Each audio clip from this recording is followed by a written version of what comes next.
Donc bonjour à tous et bienvenue sur Easy Finance. Donc pour ma part, donc je suis Dylan, je suis donc conseiller en gestion de patrimoine. Donc je suis donc certifié AMF ainsi que CIF, conseiller en investissement financier bien évidemment. Donc je suis également aussi certifié donc IAS ainsi que IOBSP, donc intermédiaire d'assurance et intermédiaire en opération de banque et services de paiement. Donc voilà pour une petite présentation de qui je suis concrètement. Donc cette chaîne maintenant, pour expliquer un petit peu cette chaîne tout simplement ça sera une chaîne qui sera vouée à faire ce que je pourrais appeler de la vulgarisation financière, du moins essayer d'expliquer la finance et tout ce qui peut s'en rapprocher de près comme de loin, sans prodiguer de conseils. Voilà, cette chaîne n'est pas une chaîne de conseils, je tiens bien à le préciser, c'est vraiment une chaîne qui sera là pour essayer de vous aider à mettre un pied dans la finance, à mettre un pied dans tout ce qui peut être investissement, réduction fiscale et autres, voilà, mais sans vous apporter de conseils. Vous expliquer tous les produits que peut avoir l'assurance vie, tous ses fonds, etc. Et ce que c'est concrètement et que vous puissiez comprendre. Donc voilà pour l'explication de cette chaîne. Donc on va commencer donc pour cette première vidéo qui est comment réduire son imposition. Donc c'est parti. Alors, déjà, comment agir sur ses impôts? Effectivement, on peut agir sur nos impôts de différentes façons, veuillez m'excuser, qui sont au nombre de 3. Nous avons la déduction. Comme son nom l'indique, elle va se déduire de votre revenu net imposable. Nous avons également la réduction, qui elle va réduire votre impôt dû cette fois-ci, et non votre revenu net imposable. Et nous avons le crédit d'impôt. Donc le crédit d'impôt, lui, il réduit l'impôt dû.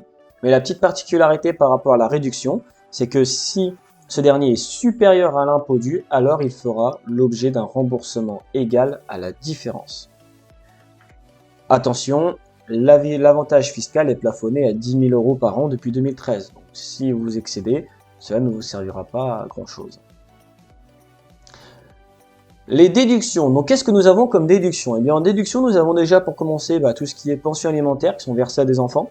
Donc, nous avons un plafond de 6 042 € par enfant majeur. Ce plafond est porté à 12 084 € dans le cas où il est lui-même chargé de famille et que vous subvenez seul à l'entretien de cette famille. Pour un enfant mineur, il n'y a pas de plafond. Les pensions alimentaires versées à un ascendant, sous condition de ressources, aucun plafond dans le cadre de l'obligation alimentaire. Ascendant ou enfant majeur résidant chez soi, sans justificatif mais sous condition de ressources ou études. Nous avons un forfait qui est tout simplement de 3 592 € par an pour le forfait nourriture et logement. Attention, toute pension reçue doit être déclarée après abattement de 10%, sauf cas spécifique. Voilà, donc n'oubliez pas cela. Mais nous avons également un peu moins connu de la CSG déductible, donc ne concerne que les bénéfices fonciers ou BIC et l'MNP qui ont été acquittés des prélèvements sociaux de 17,2% en année N-1, soumis au barème progressif de l'impôt sur le revenu. 6,8% de la CSG payée en N-1 sera déduite du revenu net imposable de l'année N, de l'année actuelle.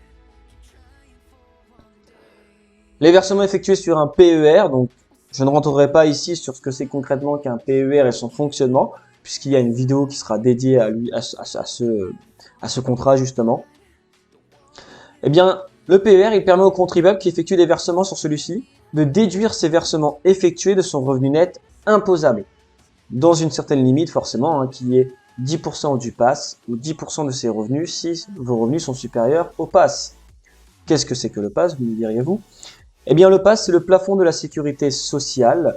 Il est à 41 136 à l'heure où je vous parle. Le PER donc est un report d'imposition puisque vous serez imposé à la sortie. Voilà. Même si je ne vais pas rentrer dans les détails, je tenais quand même à vous le préciser tout de suite que le PER, c'est plus un report d'imposition que de la déduction fiscale pure et dure.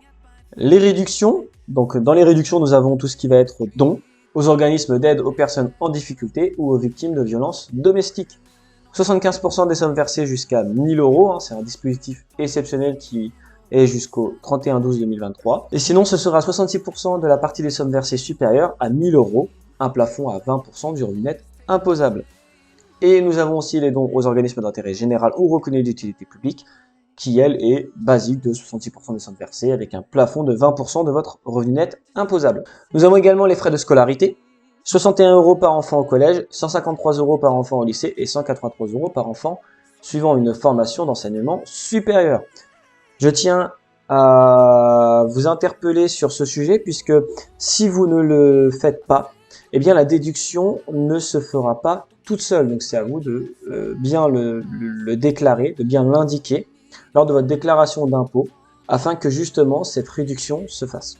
En termes de réduction, eh bien, nous avons aussi les dépenses liées à la famille. Je pense notamment aux frais d'hébergement dans un établissement de long séjour et frais spécifiques dépendance dans un établissement conventionné ou soumis à tarification particulière. 25% des dépenses plafonnées à 10 000 € par personne hébergée. Nous avons également d'autres réductions d'impôts que je n'irai pas vraiment précisément dessus puisqu'il y aura des vidéos qui ont porté à leur sujet. Mais nous avons également du FCPI, de la FUP, la souscription au capital d'une PME, la souscription au capital des sociétés foncières solidaires, du SOFICA, de la LMNP en résidence avec service, qui est tout simplement du LMNP Censi-Bouvard, du monument historique, du Malraux, de l'investissement forestier, etc. En termes de crédit d'impôt, eh bien, qu'est-ce que nous avons? En termes de crédit d'impôt, nous avons les frais de garde pour les enfants de moins de 6 ans. 50% de crédit d'impôt, dépenses plafonnées à 2300 € par enfant par an. Soit un plafond de 1150 € de crédit d'impôt, puisque bien évidemment, c'est la dépense qui est plafonnée à 2300 € et non le crédit d'impôt. Donc faites bien attention à cela. L'emploi à domicile, 50% de crédit d'impôt, dépenses plafonnées à 12 000 € plus 1500 € par enfant jusqu'à 15 000 € maximum. Sauf la première année, il y a une petite exception pour la première année qui est une dépense plafonnée à 15 000 € plus 1500 € par enfant jusqu'à 18 000 € maximum. Ce qui nous fait un plafond de 6 000 € ou 7 500 € de crédit d'impôt. Et bien évidemment, l'exception pour la première année, 7 500 € ou 9 000 €. Et nous avons également aussi tout ce qui va être installation de bornes de charge des véhicules électriques, dépenses en faveur de l'aide aux personnes, dépenses liées au service à la personne, cotisations syndicales, etc. Nous allons maintenant voir les tranches marginales d'imposition, puisque oui, bien évidemment, si vous voulez calculer votre imposition, eh ben, la base, c'est bien les tranches. Donc, comment cela marche? Ces tranches, tout simplement, c'est ce qu'on appelle un barème progressif, puisque si vous êtes, imaginons, à 30 000 € de revenus nets imposables, eh bien vos 30 000 € ne seront pas imposés à 30%, mais ils seront imposés jusqu'à 10 777 € à 0%, de 10 778 à 27 478 à 11%, et de 27 479 à 30 000 à 30%. Voilà, c'est vraiment des tranches progressives. Donc c'est pour ça qu'il ne faut pas penser que on a 30 000 € de RNI, on va faire 30 000 € x 30. Ça ne marche pas comme ça, et heureusement. Voici un petit exemple sur le côté. Donc une personne qui a 40 000 € de revenus nets imposables, soit de RNI. On fait 40 000 moins 27 479 pour connaître la partie excédentaire à 27 479 €. 12 521 € qui eux seront taxés donc à 30%. Ce qui va générer 3 756 € d'impôt. 27 478 moins 10 778 pour savoir la tranche excédentaire à 10 778 qui est 16 700 € qui elle se fera imposer à 11%. Qui va générer un impôt de 1 837 €. Bien évidemment, la tranche à 0% va générer aucun impôt. Ce qui nous fait un total d'impôt généré de 5 593 € pour une personne qui a un RNI de 40 000 €. Maintenant que nous avons vu ça, on va voir des exemples. Donc, on va voir un premier exemple sur un exemple de déduction. Paul déclare un revenu net imposable de 40 000 €. Donc voilà pourquoi je vous ai mis l'exemple sur 40 000, puisque les exemples vont porter justement sur ce type de RNI. Il verse une pension alimentaire de 3 600 € à sa fille Pauline, âgée de 20 ans. Paul déclare donc maintenant un revenu net imposable de 36 400 €, puisque comme je vous ai expliqué, la pension alimentaire vient se déduire du revenu net imposable. Nouvelle imposition, donc Paul payait jusqu'à maintenant 5 593 € d'impôts, comme nous l'avons vu juste précédemment. Paul paye maintenant 4 513 € d'impôts. Quel est le réel effort d'épargne de Paul?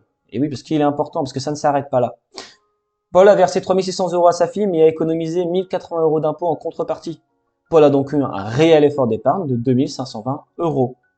Puisque, effectivement, lorsque nous faisons de la déduction, réduction au crédit d'impôt, voilà, fiscal, eh bien, il ne faut pas oublier que votre effort d'épargne réel n'est pas l'effort d'épargne que vous avez utilisé. Puisque celui-ci vous procure une déduction, réduction au crédit d'impôt, eh bien, il faut la prendre en compte. Dans ce cas, nous avons 1080 € de réduction d'impôt, ce qui fait que Bol n'a pas réellement, en fin de compte, eu un effort d'épargne réel de 3600 €, mais de 2520 €, puisqu'il va récupérer 1080 € à la fin de l'année qu'il n'aura pas payé aux impôts. Maintenant, nous allons voir un exemple de réduction. Paul déclare un revenu net imposable de 40 000 € toujours. Il a effectué des dons à un organisme d'aide aux personnes en difficulté pour un montant de 1 000 €. Comme nous l'avons vu, bien évidemment, il y a un dispositif spécial jusqu'en 2023 qui fait 75% du montant de votre don.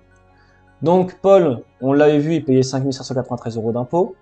Paul va maintenant donc payer 4 843 € d'impôts pour la simple et bonne raison que nous avons déduit 750 € aux 5 593 € d'impôts. Quel est le réel effort d'épargne de Paul? Bien évidemment, puisque c'est le même principe. Paul a versé 1 000 € de dons, mais il a économisé 750 € d'impôts en contrepartie. Paul a donc eu un réel effort d'épargne de seulement 250 €. C'est ça qui est vraiment motivant justement et intéressant de faire des dons, puisque vous allez quand même avoir un réel effort d'épargne, ça c'est sûr et certain. Vous allez quand même sortir plus d'argent que vous en avez économisé, c'est normal, c'est logique. Mais au moins, voilà, vous allez effectuer des dons pour une bonne cause, et en contrepartie, vous économisez de l'impôt, et donc votre dépense est bien moindre à celle que vous aurez fait sans réduction fiscale. Nous allons donc maintenant voir un crédit d'impôt. Paul déclare un revenu net imposable de 40 000 €. Il embauche une femme de ménage qui paye 5 000 €. Nous l'avons vu, Paul payer 5 593 € d'impôts. Paul va donc maintenant payer 3 093 € d'impôts. Puisque, comme nous l'avons vu précédemment, il va pouvoir faire un crédit d'impôt de 50%, soit 2 500 €. Et donc 5 593 moins 2 500 € égale 3 093 € d'impôts. Le même principe, quel est le réel effort d'épargne de Paul? Puisque Paul a versé 5 000 € d'impôts à domicile, mais a économisé 2 500 € d'impôts en contrepartie. Paul a donc eu un réel effort d'épargne de 2 500 €. Nous allons donc maintenant voir la décote, puisque oui, ça c'est important aussi pour savoir calculer votre impôt. Qu'est-ce que la décote? Alors, la décote, c'est pas forcément ultra connu. La décote, comme l'indique l'article 197 du CGI, c'est un mécanisme de réduction du montant de l'impôt sur le revenu. Elle intervient pour corriger le montant de l'impôt brut aux ménages aux ressources modestes. Pour en bénéficier, il ne faut pas que votre impôt brut dépasse les plafonds suivants. Pour un célibataire, un plafond de 1 746 €. Le calcul est plutôt simple, on fait impôt dû moins 790 moins 45,25% de votre impôt dû. Et donc, vous allez tomber justement sur votre décote. La situation familiale pour un couple en imposition commune, il ne faudra pas que l'impôt dépasse cette fois-ci 2 888 €. Le calcul sera identique, sauf qu'au lieu d'avoir 790 €, on aura 1 307 €. Voilà pour cette vidéo donc de comment réduire son imposition. J'espère que cette vidéo va vous aider tout simplement, qu'elle vous a plu. J'espère que j'ai été le plus clair et le plus simple possible afin que vous puissiez vraiment bien comprendre comment ça fonctionne, puisqu'il est toujours intéressant de savoir tout simplement calculer son imposition pour différentes choses. On peut vérifier son imposition, même si le fisc se trompe rarement, on peut le vérifier. Mais surtout, ce qui est intéressant, c'est que quand vous avez un changement de situation, vous allez savoir faire une prévision. Et ça, c'est très très important de savoir justement faire des prévisions afin de savoir à l'avance et de prévoir. Voilà pour cette vidéo. Nous, on se retrouve pour une prochaine vidéo tout simplement.